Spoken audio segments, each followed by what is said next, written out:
আজকে আমি এমন একটি গ্রিন সস বানালাম, আমার মেয়ে খেয়ে বলছিল আম্মু একদম রেস্টুরেন্টের মতো পারফেক্ট হয়েছে। চলুন দেখি কিভাবে এতটা পারফেক্ট গ্রিন সস ঘরেই তৈরি করা যায়। গ্রিন সস বানানোর জন্য 1 মুঠ পরিমাণ ধনিয়ার পাতা নিয়েছি। ধনিয়ার পাতার থেকে একটু কম নিয়েছি পুদিনার পাতা।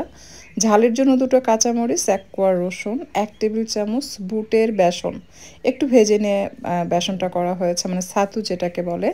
4 টেবিল চামচ টক দই দিয়ে দিলাম, সেই সাথে দিয়ে দিচ্ছি সামান্য লবণ, এটা স্বাদ মতো দিতে হবে, আর 1 টেবিল চামচ চিনি।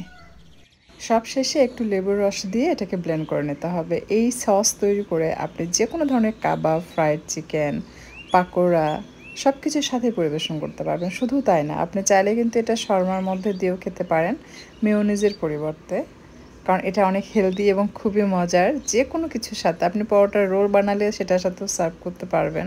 এটা অসম্ভব মজার আসলে। কিছু রেস্টুরেন্টে দেখবেন যে নান কাবাবের সাথে এই সসটা পরিবেশন করে থাকে।